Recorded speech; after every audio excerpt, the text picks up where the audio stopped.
À l'origine, l'effet de serre est un phénomène uniquement naturel. L'atmosphère terrestre est une enveloppe de gaz qui absorbe le rayonnement infrarouge de la Terre et emmagasine la chaleur. Sans ce bouclier naturel, appelé effet de serre, la température avoisinerait les moins 18 degrés et la vie ne serait probablement pas possible. Mais ce processus naturel a été déstabilisé par les concentrations dans l'atmosphère de 3 gaz à effet de serre, notamment dioxyde de carbone, méthane et protoxyde d'azote, qui ont atteint des niveaux records en 800 000 ans.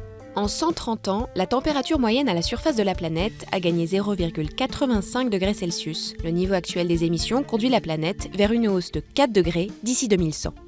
Pour les climatologues, les activités humaines en sont les principales responsables. Avec les combustibles fossiles, les émissions cumulées de CO2 ont atteint plus de 2000 milliards de tonnes depuis la première révolution industrielle de 1750. L'agriculture intensive, le méthane qu'elle génère, est responsable de 10 à 12% des émissions de gaz à effet de serre, les ruminants à eux seuls y contribuant à près de 40%, et la déforestation qui détruit la végétation, qui elle-même absorbe le CO2.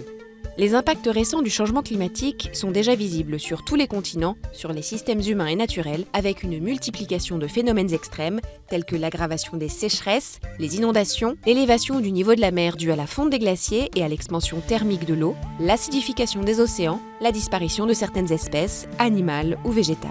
Les conséquences du réchauffement climatique seront dévastatrices et irréversibles s'ils n'étaient pas rapidement contrôlés, ne cessent de rappeler les climatologues de l'ONU.